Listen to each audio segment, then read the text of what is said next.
Hello and welcome to AIM TV. My name is Corine Fairbanks and I'm subbing for Roberta Wayhill. I'm sure she'll be back with us in the next show, but I am lucky to have Mr. Sampson Wolfe here in our show. Sampson, can you introduce yourself for us, please? Yeah, hi. I'm Sampson Wolfe. Thanks for having me on your show. I came down from Santa Cruz Mountains. I'm an enrolled member of the Muscogee Nation. I've been involved with Leonard Peltier Defense Committee. I've been running a support group for Leonard, the Leonard Support Group of Northern California for the past 10 years.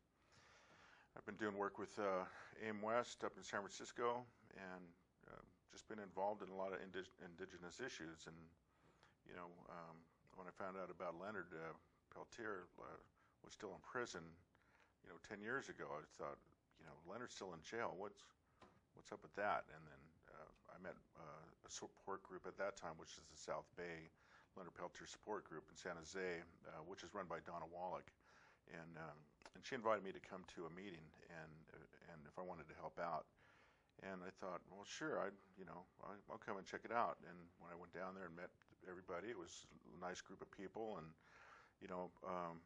I liked that they were organizing to help Leonard. And, by raising funds for his legal defense, by sending letters to Leonard, letting him know that he's not forgotten.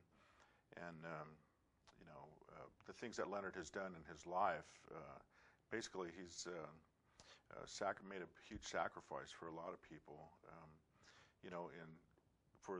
He's an American Indian Movement member, and it's a shame that the American Indian Movement had to be formed in the first place, but it's just atrocities that have been happening to Native people across this North American continent. It's a shame that these things have had to happen where, whole tribes have been wiped out. The Native Americans should be considered an endangered species, and put on the endangered species list, and and get to get some help.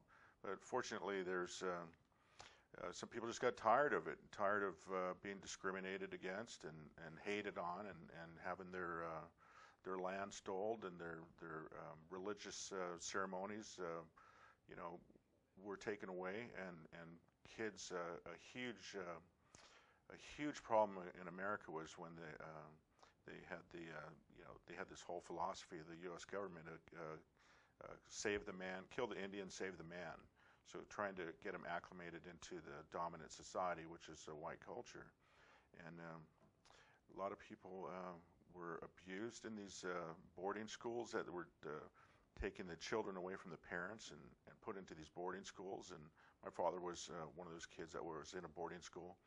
And, he survived with just getting a few beatings here and there, but he hated him. I grew up with my father's a real racist person.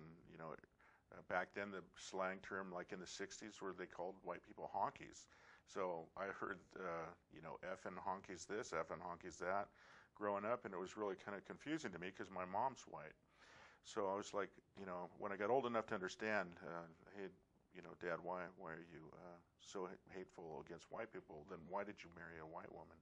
And he said it was to get revenge on the white man, because they would get beat up if they or whipped or castrated, and back in the 40s and 50s, it was really frowned upon if you were with a white woman. So I guess I'm my dad's revenge against a white man. So it's kind of crazy, but. Some of our viewers, they might not know too much about Leonard Peltier. Some of them might, but could you give us a little bit of background about who Leonard Peltier is? Yeah. Leonard, he was raised in a very poor family and on the reservation, and he's a Lakota and Anishinaabe, Native American man who just got tired of all this discrimination and hatred, and the people were starving and going hungry, and they didn't have food and clothing. So, Leonard decided that he was going to. There's a book that Leonard wrote called "My Life Is My Sundance," and I read that book and I thought, wow, you know, there's a lot of Leonard stories that remind me of my father's stories. You know, when I was growing up, he was telling me about, you know, the poverty and just how Native people were like second-class citizens or treated worse than the dogs, you know. And so I just thought, you know, when I started hearing about Leonard's story, I kind of drew some parallels there, and I just thought I want to help Leonard because he struggled and fought for you know, fishing rights, treaty rights, and trying to bring more awareness and trying to get some help for his people.